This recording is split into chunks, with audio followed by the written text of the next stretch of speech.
তো সিম্যাক্স এর পক্ষ থেকে সবাইকে স্বাগতম জানাচ্ছি আবারও। আজকে আমরা নতুন আর একটা সাবজেক্ট দেখবো ইনশাল্লাহ, ডিজিটাল ইলেকট্রনিক্স। যে সাধারণত বেসিক ক্লাসগুলো আমি যখন প্রথম সাবজেক্ট পড়াই, যে কোনো সাবজেক্ট যখন আমি পড়াই, ওই সাবজেক্টের শুরুতে একটা বেসিক ক্লাস নেই। ওই ক্লাসটা অবশ্যই 1.5 ঘন্টার বেশি হয়, কমে হয় না। তো যাই হোক, এখন আমরা দেখি যে ডিজিটাল ইলেকট্রনিক্স ডিজিটাল ইলেকট্রনিক্সটা কী। ডিজিটাল ইলেকট্রনিক্সের আমরা দেখতেছি দুইটা পার্ট। একটা হচ্ছে ডিজিটাল, মানে এই শব্দটাকে যদি আমরা ভাগ করি তাহলে দুটো শব্দ পাবো, একটা হচ্ছে ডিজিটাল আর একটা হচ্ছে ইলেকট্রনিক্স। তো ইলেকট্রনিক্সের ভিতরে আবার দেখতেছি দুইটা শব্দ আছে আমাদের, ইলেকট্রন অ্যান্ড মেকানিক্স। তো ইলেকট্রন কী জিনিস, এর ভর কত, এর গতি কত, এগুলো আমি নিয়ে আলোচনা করব না। ইলেকট্রনের ভিতরে মেজর যে আমাদের একটা জিনিস আছে সেটা আমরা বলি যে এখানে হচ্ছে চার্জ। ধরে নিলাম এটা আমাদের চার্জ। ইলেকট্রনের ভিতরে কী আছে? চার্জ। আর একটা শব্দ আমরা দেখতেছি মেকানিক্স। তো মেকানিক্স দ্বারা কী বুঝবো?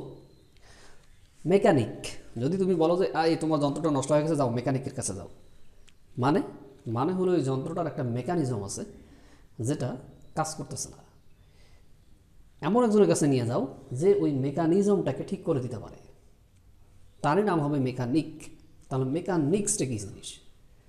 অবশ্যই এখান থেকে বোঝা যাচ্ছে যে এই যে আমাদের যে ইলেকট্রনটা আছে, যে ইলেকট্রনের ভিতরে চার্জ আছে, তার কিছু অ্যাক্টিভিটিস আছে, মেকানিজম আছে। যেমন তার ভর কত, তার বেগ কেমন, তার সময় সাপেক্ষে কীরকম কী ঘটে, ডিসপ্লেসমেন্ট কত বা বিচ্যুতি কতটুকু, এই সব কিছুকেই আমরা বলতেছি আসলে যন্ত্র বিজ্ঞান বা বলবিদ্যা বা বল বিজ্ঞান বা বল বিজ্ঞান বা বলবিদ্যা, যে কোনো একটা কিছু বললেই হবে। তো এই মেকানিক্সটাই আসলে আমাদের এমন এক ধরনের সায়েন্স যেখানে এই এই জিনিসগুলো থাকবে। কার? এই আমাদের চার্জ অর্থাৎ ইলেকট্রনের। তো ইলেকট্রনের যে বিহেভিয়ারগুলো আছে, অর্থাৎ আমার ভিতরে শরীরে অবশ্যই একটা মেকানিজম আছে, সেরকম ইলেকট্রনের যে একটা মেকানিজম আছে, এই দুইটাকে যখন আমরা মার্চ করি তখন হয়ে যাবে ইলেকট্রনিক্স। তো ইলেকট্রনিক্সের ভিতরে কি থাকবে? বিভিন্ন ধরনের semiconductor, conductor, semiconductor and non conductor. তো আমরা আসলে সেমিকন্ডাক্টর নিয়ে কাজ করি। ইলেকট্রনিক্স যে কম্পোনেন্টগুলো আছে সেমিকন্ডাক্টর, সেগুলোর মধ্যে মনে করো যে diode, capacitor, register, transistor, seems, এগুলো তোমরা জানোই। এই ধরনের আমাদের কম্পোনেন্টগুলো নিয়েই আমরা কি তৈরি করি। যেহেতু এরা কার ভিতরে? ইলেকট্রনিক্সের ভিতরে। এদের ভিতরে ইলেকট্রন প্রবাহিত হয়, মানে কারেন্ট প্রবাহিত হয় এই কম্পোনেন্টগুলোর ভিতর দিয়ে। কারেন্ট প্রবাহিত হলে ভোল্টেজ ড্রপ হয়, ওখানে আউটপুট কিছু যদি আমরা ফ্যান বা লাইট দিই তাহলে এটা স্বাভাবিকভাবেই লাইট দিলে জ্বলবে আর ফ্যান দিলে ঘুরবে। তাহলে আমাদের এই মেজর পার্ট হচ্ছে কোথায়? ইলেকট্রনিক্সের এই কম্পোনেন্টগুলো। তো এই কম্পোনেন্টগুলোই একটা বিষয়ের উপরে ডিপেন্ড করে তারা কার্য সম্পাদন করে। তা হলো এর যদি বাইরে থেকে কোনো ফোর্স থাকে তাহলে একরকম কাজ করে, আর যদি বাইরে থেকে কোনো ফোর্স না থাকে তাহলে কোনো কাজ করে না। সেটাকেই আমরা বলতেছি এখানে বিদ্যুতের উপস্থিতি বা অনুপস্থিতির উপরে ইলেকট্রনিক্স ডিভাইস কাজ করে থাকে, যেটাকে আমরা অন অফের সাথেও তুলনা করতে পারি। আর ডিভাইসগুলো মূলত, ডিভাইস না আসলে, কম্পোনেন্টগুলো হচ্ছে ডায়োড, ট্রানজিস্টর, রেজিস্টর, ফেট, মসফেট, জেফেট, সিমস ইত্যাদি। এখন তুমি যদি বলো ইলেকট্রনিক্স ডিভাইস কি? ইনভার্টার একটা ডিভাইস হতে পারে, পুশপুল অডিও অ্যাম্প্লিফায়ার একটা ডিভাইস হতে পারে, হাফ ওয়েভ রেকটিফায়ার বা ফুল ওয়েভ রেকটিফায়ার একটা ডিভাইস হতে পারে। এই তো এই ডিভাইসগুলোর ভিতরেই তো আমরা এই কম্পোনেন্টগুলো ইউজ করি, এবং এই কম্পোনেন্টগুলো মেজর কাজ করে কখন? যদি কারেন্টের উপস্থিতি থাকে তখন, আর না থাকলে কাজ করে না, তাই তো? তো এই মূলত আমরা এই কনসেপ্টটাই নিব এখানে, যে কাজ করে কখন আর কাজ করে না কখন, কিন্তু কোন ডিভাইসগুলো বা কোন কম্পোনেন্টগুলো ইউজ করতেছি আমরা? ইলেকট্রনিক্সের কম্পোনেন্টগুলোই ইউজ করতেছি, ইলেকট্রনিক্সের ডিভাইসগুলোই ব্যবহার করতেছি। কিন্তু এখানে ডিজিটাল কেন আসলো তখন? ডিজিটাল এজন্যই আসলো যে ওইখানে যে কম্পোনেন্টগুলো আছে বা ওইখানে যে আমরা ডিভাইসগুলো তৈরি করলাম কম্পোনেন্টের সহায়তায়, সেগুলোকে এখন আমরা অপারেট করব। কিভাবে অপারেট করব? এই বেসটার উপরে যে কারেন্ট থাকলে একরকম হবে, কারেন্ট না থাকলে একরকম হবে, এটার উপর ডিপেন্ড করে আমরা কি করলাম? একটা সিদ্ধান্তে আসলাম। কি সিদ্ধান্তে আসলাম? যে দেখো এখানে ডিজিটালকে যদি তুমি ভাগ করো তাহলে আসলে কী পাবা? ডিজিট পাবা। তো ডিজিট মানে কি? ডিজিট মানে আসলে সংখ্যা। কিন্তু ভালো করে বুঝো, সংখ্যা। তো সংখ্যা, পৃথিবীতে আমরা অনেক সংখ্যা আবিষ্কার হয়ে গেছে এই পর্যন্ত, আমরা অনেক পদ্ধতি ব্যবহার করে আসতেছি সংখ্যাগুলো। আমাদের পদ্ধতি একরকম, অন্যদের পদ্ধতি আরেক রকম, বা বিভিন্ন ধরনের সংখ্যা পদ্ধতি আছে, এগুলো আমরা জানি। তার মধ্যে দেখো আমরা যেটা ব্যবহার করে আসতেছি 0 1 2 এইভাবে চলতে থাকবে এবং 9-এ এসে শেষ হয়ে যাবে। তাই তো 10 কেন নিলাম না? 10 নিলাম না এই জন্য যে 10 এই সংখ্যাটা অবশ্যই এই সংখ্যাগুলো থেকে আলাদা, বাট তৈরি করছি আমরা এদের হেল্প নিয়ে 1 এবং 0। আমি যদি এখন বলি যে 55 অবশ্যই এদের থেকে আলাদা, কিন্তু আমি তাকে তৈরি করলাম কিভাবে? 5 and 5 এই অঙ্কগুলো নিয়েই তো আমি তৈরি করলাম। এই জন্য আমি 55কে একক সংখ্যা বলতে পারতেছি না, অর্থাৎ এই 0 থেকে 9ই হচ্ছে অদ্বিতীয়, ভিন্ন, একক এক অঙ্ক বিশিষ্ট একটা সংখ্যা। তখন আমরা এই সংখ্যা পদ্ধতিটাকে বলতে পারি যে এটা একটা দশমিক পদ্ধতির সংখ্যা, অর্থাৎ এর বেজ হবে 10। ঠিক তেমনি এরকম এক ভদ্রলোক আমাদের আর একটা সংখ্যা পদ্ধতি বের করলো, যার নাম্বারগুলো মানে সংখ্যাগুলো হবে 0 আর 1, যেটাকে আমরা বলতেছি বাইনারি, অর্থাৎ এর বেজ হচ্ছে 2। এরপরে এরকম আরও আছে 0 থেকে 7। তো দেখো আমরা সহজ কথা হলো এখানে আমরা কিছু নাম্বারিং সিস্টেম ব্যবহার করলাম, আমরা আমাদের লাইফে ব্যবহার করে আসতেছি।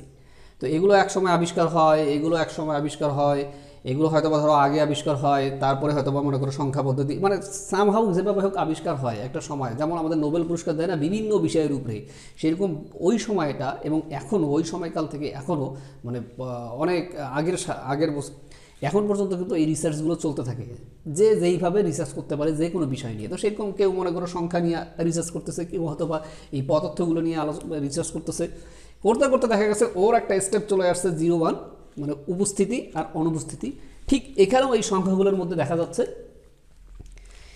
এটাকে আমি উপস্থিতি আর অনুপস্থিতি দিয়ে প্রকাশ করতে পারতেছি না, কারণ এখানে অনেকগুলো অঙ্ক আছে। ঠিক এখানেও অনেকগুলো অঙ্ক আছে, বাট এই জায়গাটায় আমি যদি বাইনারিটাকে একটু ফলো করি, বাইনারি সংখ্যা পদ্ধতি, তাহলে এখানে দেখতে পারবো 0 আর 1, অর্থাৎ দুইটা জিনিস বিদ্যমান।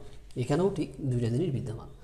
তখন এরা করলো কি, কেউ একজন বা তখন তাদের মধ্যে একটা থিম দাঁড় করাইলো যে আরে দারুণ তো, আমরা এখানে যে ডিভাইসটা আছে সেই ডিভাইসটাকে যদি আমরা এই প্রিন্সিপালটার উপরে কাজ করে এই 0 1-এর মাধ্যমে যদি তাকে আমরা অ্যাক্টিভ করতে পারি, তাহলে তো মনে হয় ভালো হয়। কারণ ওই অ্যানালগ সিগন্যালটা দেখতেছিল যে বিভিন্ন সময়ে পরিবর্তন হচ্ছে, যেটা খুব কষ্টকর হচ্ছে, ঝামেলা হচ্ছে। তখন বলতেছে না তাহলে ওটাকে আমরা বাদ দিয়ে যদি এটা দিয়ে আমরা কনভার্ট করে তাকে যদি অপারেট করতে পারি তাহলে তো ভালোই হয়, শুধু 0 আর 1। তখনই আমরা এটা বলতেছি আসলে ডিজিটাল। তাহলে ডিজিটাল আমরা কাকে বলবো? ডিজিটাল বলবো যে পদ্ধতিতে সংখ্যা বা ডিজিটের মাধ্যমে সব কিছুকে প্রকাশ করা হয়। শুধু প্রকাশ না, নট অনলি প্রকাশ না, প্রসেসিং থেকে শুরু করে তুমি যে ইনপুটগুলো নিবা, প্রসেসিং করবা, এরপর আউটপুটে দেখাবা, মানে প্রকাশ করবা, সব কিছু তুমি কী দিয়ে প্রকাশ করবা? সংখ্যার মাধ্যমে। তখন সেটা হয়ে যাবে ডিজিটাল। তাহলে ডিজিটাল ইলেকট্রনিক্স বলতে আমরা কি বুঝতেছি? যে ইলেকট্রনিক্স যে ডিভাইসগুলো থাকবে, যে কম্পোনেন্টগুলো থাকবে, সেই কম্পোনেন্টের একটা প্রিন্সিপাল আছে, মূল প্রিন্সিপাল, সেটা হচ্ছে কি অন অ্যান্ড অফ। এই প্রিন্সিপালের উপর ভিত্তি করে আমরা চিন্তা করলাম যে আমরা কোনো সংখ্যা পদ্ধতির মাধ্যমে সেটাকে আমরা অপারেট করব এবং তার সমস্ত কিছু আমরা প্রকাশ করব, তখনই সেটা হয়ে যাবে ডিজিটাল ইলেকট্রনিক্স। এখন যদি তোমাকে বলা একটা সংজ্ঞা দাও ডিজিটাল ইলেকট্রনিক্সের কী সংজ্ঞা, তখন তুমি অবশ্যই বলবা ডিজিটাল ইলেকট্রনিক্স হচ্ছে একটা ইলেকট্রনিক্সের পার্ট, তাই তো? একটা পার্ট যেখানে কি করা হয়, সংখ্যার মাধ্যমে ইলেকট্রনিক্স ডিভাইসগুলোকে ম্যানিপুলেট করা হয় বা কন্ট্রোল করা হয় বা নিয়ন্ত্রণ করা হয় অথবা প্রকাশ করা হয় তার সমস্ত কিছু, তখন সেটাকে বলবো আমরা ডিজিটাল ইলেকট্রনিক্স। যেমন ফর এক্সাম্পল দেখো এখানে 5 + 7 = 12।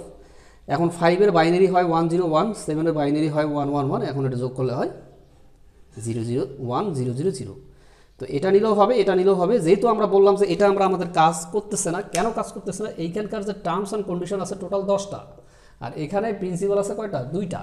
তাহলে এই নাম্বারিং পদ্ধতির সাথে আমাদের মিলে গেছে। তাহলে এখন আমরা এটার কাউন্ট করবো না, করে দেখবো এখন এটার ক্ষেত্রে দেখো ফলাফলটা আসতেছে এরকম। তাহলে এর সাথে যদি আমি এখন তুলনা করি তাহলে কী দাঁড়াবে? 2টা 1 একটা অফ, 3টা 1 3টা 1, এরপরে কি আসবে?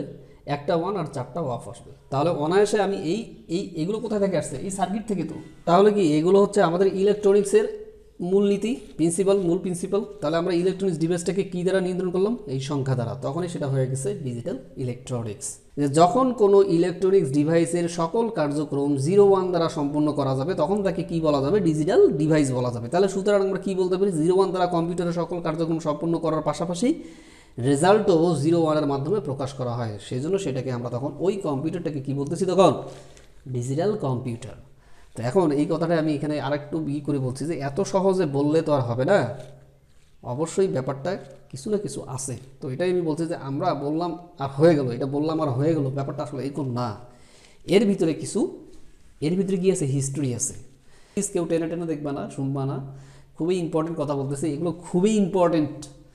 তুমি যে কোনো বড় ভাইয়ের কাছে যাও না, ডুয়েটের সামনে আসো তো, যাও তো দেখি এখন তোমাকে এইভাবে কেউ পড়ায় নাকি। যেমন আমি বললাম কিছুক্ষণ আগে যে এই ইলেকট্রনিক্স নিয়ে গবেষণা চলতেছে, সংখ্যা নিয়ে গবেষণা চলতেছে। সংখ্যা অনেক আগে আবিষ্কৃত হয়, আবার ইলেকট্রনিক্সও ওই আগের পর মনে করো সংখ্যার পরে আবিষ্কার হচ্ছে। তো এর মধ্যে আবার বীজগণিত যে রাশিমালা আছে, অ্যালজেব্রা, এটাও মনে করো আবিষ্কার হয়ে গেছে, অনেকে চর্চা করতেছে, গণিত শাস্ত্র নিয়ে অনেক থিসিস করতেছে। ঠিক ইন দ্য মিন টাইম ওই সময়ের ভিতরে মনে করো জর্জ বুল নামে আরেকজন, সে এখন চিন্তা করতেছে, আচ্ছা এটা কী সব বীজগণিতিক সব সূত্রমূত্র দিয়ে এত কিছু কাজ করে, কী দরকার আমার, আমি কিছু যুক্তিমূলক, কিছু গঠনমূলক কিছু কথাবার্তার মাধ্যমে ওই বীজগণিতের সমস্যার সমাধানগুলোই করব। তো বীজগণিতিক রাশিমালায় আমরা দেখছি না, জটিল রাশিমালা, বিন্যাস সমাবেশ, তারপরে লগারিদম, তারপরে সূচক, সিরিজ, বিভিন্ন ধরনের আমরা ক্যালকুলেশন করে আসছি না। তাহলে ব্যাপারটা হলো সে ওখান থেকে একটু বের হয়ে আসতে চাচ্ছিল জর্জ বুল। সে বলতেছিল যে আচ্ছা ঠিক আছে ওটা থাকলোই, কিন্তু ও একটু চিন্তা করলো যে হয় সত্য হবে না হয় মিথ্যা হবে, এরকম কিছু একটা ওই বীজগণিতিক রাশিমালার উপরে কিছু একটা ফাংশন বা কিছু একটা প্রিন্সিপাল অ্যাড করে আমি এদের সমস্যার সমাধান করতে পারি কি না। সমাধান করব, কিন্তু যাতে করে তাদের সমাধান আমাদের সমাধান যেন ভিন্ন না হয়, যেন সেম থাকে বাট যুক্তি নির্ভর হয়। তো সে এটাই আসলো যে এখানেই বললো যে দেখো, সে একটা বই লিখলো ম্যাথমেটিক্যাল অ্যানালাইসিস, মানে ম্যাথমেটিক্যাল যে টার্মগুলো আছে সেগুলো সে অ্যানালাইসিস করলো, কার ভিত্তিতে, লজিকের উপর ভিত্তি করে। ইয়েস আর নো, লজিক মানে আমরা কী বুঝবো, এখন রাত, তোমাকে প্রুভ করাইতে হবে যে এখন রাত, লজিক দেখাও। হ্যাঁ সহজ, যে সূর্য উঠে নাই, আলো নাই, দেখো অন্ধকার, সব অন্ধকারাচ্ছন্ন, তারাগুলো জ্বলতেছে, এই জন্য রাত, এই তো লজিক। সত্য এবং মিথ্যার উপরে ভিত্তি করে একটা সমাধান প্রদান করবে, ওর এইটা ছিল মূল টার্গেট। এটা নিয়ে সে খুব গবেষণা করছে ওই বীজগণিত রাশিমালা নিয়ে, এবং পরবর্তীতে সে পায়ও, এবং সেখানে সে এটা বলে দিচ্ছে ম্যাথমেটিক্যাল অ্যানালাইসিস অফ লজিক, এই বইয়ে সে বিস্তারিত বর্ণনা করে দিয়ে আসছে। আচ্ছা বুলিয়ান ইকুয়েশন সম্বন্ধে আমি সম্ভবত ডেটাবেজে বুঝাই আসছিলাম, তোমরা ওগুলো দেখে নিবা, এখানে শর্টকাট বলতেছি। এখন জর্জ বুল পরে কী করলো, ওই যুক্তিটার উপর ভিত্তি করে গণিতের একটা নতুন শাখা উন্মোচন করলো, যেটাকে বলতেছে বুলিয়ান অ্যালজেব্রা। তো ও এগুলোর উপর বেস করে সে চিন্তা করতেছে যে হ্যাঁ, এর যে বেসিক আবার 3টা অপারেশন আছে, ও এখানে বলছে যে আমার 3টা অপারেশন থাকবে, একটা হচ্ছে অ্যান্ড অর নট। তো এটা কোন জায়গা থেকে আসছে, সে এই বেসিক যে সার্কিটগুলো ছিল ইলেকট্রনিক্সের, সে ওইটার উপরে বেস করে 3টা অপারেশন দিচ্ছে। সে দেখলো আরে খুবই সুন্দর, তো এই জায়গা থেকে তো খুব অনায়াসে করা যায়। তখন সে কী করলো, তখন সে এই ধরনের কিছু গেট তৈরি করলো, এটার নামকরণ করলো সে লজিক গেট। মানে সে একটা প্রতীক দাঁড় করাইলো, একটা ফিগার দিল, একটা সংকেত দিল। তো লজিক গেট আমরা কি বুঝবো, লজিক গেট হচ্ছে সে বলতেছে যে এখানে শুধুমাত্র ওই সংখ্যাগুলোই আসবে, কারণ এ তখন হেল্প নিল কি, যে সত্য মিথ্যা কোথায় আছে। সে দেখলো এই ডিভাইসটা তো সত্য মিথ্যা পাওয়া যাবে অন অফের মাধ্যমে, এবং সেই সাথে 0 1কেও পাওয়া যাবে। তখন তো সে বুঝে নিল আর ফাইন, তো আমি দুইটাকে একটু মার্চ করার চেষ্টা করি, অর্থাৎ ইনপুট একাধিক হবে বাট আউটপুট হবে একটা, আর এর ভিতরে যে ইনপুট আমরা সাপ্লাইগুলো দেবো, সেই সাপ্লাইগুলো কী দিব, এই সংখ্যাগুলো দিব। সে তখন এইটার উপরে ডিপেন্ড করলো, কারণ এই সংখ্যাগুলো দেখো এখানে 0 1 দুইটাই আছে, 0 1 এর ভিতরে সত্য আর মিথ্যা, 0 হচ্ছে মিথ্যা আর সত্য হচ্ছে 1, এটার সাথে এটা মিলে গেছে না। ও কিন্তু এইটা আর এইটাকে কম্বাইন করেই কিন্তু চেষ্টা করতেছে। এ করার পরে কী করলো, যে বীজগণিত যে সূত্র আছে সেও সেরকম এরকম বুলিয়ান অ্যালজেব্রার ভিতরে কিছু সূত্র দিল, এগুলো তোমরা জানোই, সূত্র দিয়ে দিছে। এরপরে সে আর একটা করে আর কি, যে যোগ ও গুণনের ক্ষেত্রে বুলিয়ান অ্যালজেব্রা কতগুলো নিয়ম মেনে চলে, সেই নিয়মগুলোকে আসলে বুলিয়ান পোস্টুলেট বলে, অর্থাৎ সর্বজনীনকৃত স্বীকৃত আর কি, যে ও কিছু নিয়ম ফলো করছে, এগুলো সবাই বলতেছে হ্যাঁ ঠিক আছে। তো এই হলো মূলত আমাদের বুলিয়ান ইকুয়েশন, আমরা বিস্তারিত আলোচনা করব। এরপরে আসবে হচ্ছে ডি মর্গান নামে আরেকজন ভদ্রলোক, সে বলতেছে দৌড় এরা কী করে রে, এই বুলিয়ান অ্যালজেব্রা আর হলো ওর যে অ্যালজেব্রা মানে বীজগণিত, আর হচ্ছে বুলিয়ানের যে বীজগণিতটা আছে, ও বলতেছে না এখানে এদের সংস্কার দরকার, বুঝো কিন্তু ভালো করে। ডি মর্গানটা কী করলো, এই বুলিয়ান ইকুয়েশনটাকে আরেকটু আপডেট করার চেষ্টা করে সে দুইটা থিওরেম দিল। আমরা জানি এই থিওরেম দুইটা কী জিনিস, বার এ অর বি সমান সমান হবে bar A and or B, bar B, আর বার এ অ্যান্ড বি হলে কি হবে, bar a or bar B.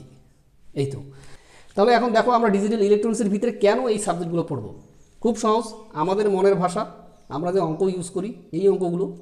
R computer কি বুঝতেছে, ডিজিটাল হতে গেলে তাকে কী বুঝতে হবে, 0 1, তাহলে অবশ্যই তাকে নাম্বারিং সিস্টেমটা জানতে হবে। আমরা যে ইলেকট্রনিক্সের ভিতরে যে সার্কিটগুলো আছে সেগুলো তার ব্যবহার করবো না, না করে কী ব্যবহার করবো, লজিক গেটের মাধ্যমে সার্কিট ডিজাইন করবো। তাহলে লজিক গেটে যদি সার্কিট ডিজাইন করতে চাই তাহলে বুলিয়ান সামনে বুলিয়ানের ইকুয়েশনগুলো জানতে হবে না আমাকে, এই তখন সেখানে আসবে বুলিয়ান অ্যালজেব্রা। আর বুলিয়ান অ্যালজেব্রার মাধ্যমে তো আমরা এই লজিক গেটগুলোকে অ্যাপ্লাই করব, ইমপ্লিমেন্ট করব, তখন সেখানে আসবে লজিক গেট। এই লজিক গেটের ভিতরে আরও অনেক আছে, অনেক গেট কমানো যায়, অনেক টেকনিক আছে। যেমন আর এক ভদ্রলোক আবার কে ম্যাপ, কার্ডু ম্যাপ, তোমরা জানো যে কার্ডু, সে আবার কী করছে, একটা ম্যাপ তৈরি করছে যার মাধ্যমে আবার লজিক গেটগুলোকে কমানো যাবে। এরপরে দেখো আরেকটা কী আছে, কম্বিনেশনাল সার্কিট আর সিকুয়েন্সিয়াল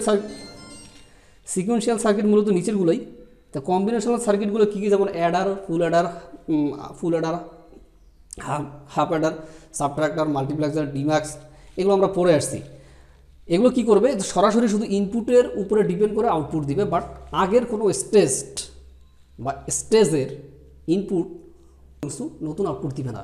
আর সিকুয়েন্সিয়াল কী করবে, সে ইনস্ট্যান্ট ইনপুটের উপর নির্ভর করবে, সেই সাথে আগের আউটপুটটার উপরেও নির্ভর করে নতুন আউটপুট দিবে। অর্থাৎ এর মধ্যে হচ্ছে ফ্লিপ ফ্লপ, খুব ওই একই লজিক, 0 1 ধরতে পারো, 1 অফ ধরতে পারো, সত্য মিথ্যা ধরতে পারো, এগুলো কিন্তু সব কিন্তু রিলেটেড, একটার সাথে কিন্তু রিলেটেড। তো ফ্লিপ ফ্লপ করতেছে কি, এমন একটা সিস্টেম দাঁড় করাবে যেখানে হয় সত্যটাকে রাখা যাবে, মিথ্যাটাকে রাখা যাবে, অ্যাট এ টাইম দুইটা না, অ্যাট এ টাইম যে কোনো একটা। যেমন দেখবো যে মসজিদের ভিতরে ঘড়ি আছে, তোমার বাসার ভিতরে ডিজিটাল ঘড়ি আছে, ওই যে ওখানে যে আমরা কিছু সময়ের জন্য ডেটাগুলোকে ধরে রাখবো, তার জন্যই ফ্লিপ ফ্লপ ইউজ করবো। আর ফ্লিপ ফ্লপ দিয়ে আমরা কাউন্টার তৈরি করবো। তাহলে রেজিস্টার কি, রেজিস্টার হলো খুব সহজ, ওই ফ্লিপ ফ্লপ দিয়েই তৈরি হবে। এখানে 2 অঙ্ক 175, প্রত্যেকটাই এক একটা ঘর এইটার মতো। তো এই যে এখানে যখনই 8টা ফ্লিপ ফ্লপ একসাথে হবে তখন রেজিস্টার হবে। অর্থাৎ আমরা 8 মানে 1 কোটি লিখতে আমাদের কত অঙ্ক দরকার হবে, 8 অঙ্ক। 8 অঙ্ক সংখ্যাটাকে স্টোর করার জন্য আমাদের এই রেজিস্টার দরকার হবে। অর্থাৎ বেশি ডেটা, অর্থাৎ ফ্লিপ ফ্লপের তুলনায় বেশি, ফ্লিপ ফ্লপ হচ্ছে সিঙ্গেল বিট, অনলি 1 বিট বা 1 অঙ্ক বা 1 ডিজিট সংখ্যাকে ধারণ করতে পারে। আর রেজিস্টার হচ্ছে কি আরও বেশি, 8টাও করতে পারে, 16টাও করতে পারে, 32টাও করতে পারে, অর্থাৎ সবগুলোকে মার্জ করে। আর যেহেতু আমাদের একটা সিগন্যালটা, আমাদের আগে ইলেকট্রনিক্স ডিভাইসের সিগন্যালটা ছিল হচ্ছে অ্যানালগ, তখন আমরা নিয়ে আসলাম 0 1, এটারে নাম দিলাম হলো ডিজিটাল। তাহলে অ্যানালগ থেকে ডিজিটাল এবং ডিজিটাল থেকে অ্যানালগ কনভার্টার দেখবো। আর এইটা আসলে মাঝখানে থাকতো, এটা আমার শেষ হয়ে গেছে শেষে, ভেরি লার্জ স্কেল ইন্টিগ্রেশন। আসলে এটার হিস্ট্রি তো অনেক বড়, এখানে কত সংক্ষেপে বলবো ওটা বুঝতেছি না। ব্যাপারটা হলো, যখন তুমি ইলেকট্রনিক সার্কিটগুলো তৈরি করবা, এরকম একাধিক 100টা সার্কিট হবে, তখন কী করবা সেটাকে, বা 1000টা সার্কিট হবে কোনো একটা ডিভাইস তৈরি করতে গেলে, তখন সবগুলোকে তুমি ইন্টিগ্রেট করবা, তখন তার নাম হয়ে যাবে আইসি, ইন্টিগ্রেটেড সার্কিট। এই একাধিক আইসিগুলোকে নিয়ে তুমি একটা চিপ তৈরি করবা, যেটার নাম হবে স্মল স্কেল ইন্টিগ্রেশন। এরপরে স্মল থেকে আরেকটু বাড়াবা, ওই আইসির সংখ্যা বাড়াবা, তখন হয়ে যাবে মিডিয়াম স্কেল ইন্টিগ্রেশন। এরপরে আরও বাড়াবা, এরপরে হবে লার্জ স্কেল ইন্টিগ্রেশন। এই লার্জ স্কেল থেকে তুমি অনেকগুলো লার্জ স্কেলকে একসাথে করবো, তখন হয়ে যাবে very large scale integration. Are very large scale integration যখনই তুমি অসংখ্য ইউজ করবো, তখনই কিন্তু আমরা আসলে মাইক্রোপ্রসেসরে ঢুকে যাবো। আসলে এগুলো আমি খুব ভালো হতো যদি দেখাতে পারতাম যে এইগুলো শেষ করতে করতে করতে মাইক্রোপ্রসেসরে ঢুকে গেছি। তো আসলে সেভাবে হবে না, কারণ প্যারালালি মাইক্রোপ্রসেসর চালাইতে হবে। তো খুব ভালো হতো এগুলো শেষ করার পরে যদি মাইক্রোপ্রসেসর পড়াইতে পারতাম। তো যাই হোক, আমি একটা বেসিক ধারণা দেওয়ার চেষ্টা করলাম, তোমরা অবশ্যই এগুলো লিখে রাখবা, এগুলো খুবই ইম্পর্ট্যান্ট। এগুলো হচ্ছে আমাদের অ্যানালগ কম্পোনেন্ট, আর এটা হচ্ছে ডিজিটাল। এই মোবাইল, ডেস্কটপ, এদেরকে আমরা 0 1 দ্বারা কার্যকরী করতেছি, সমস্ত কিছু 0 1-এর মাধ্যমে সম্পাদন করতেছি। তো ধন্যবাদ সকলকেই, আল্লাহ হাফেজ।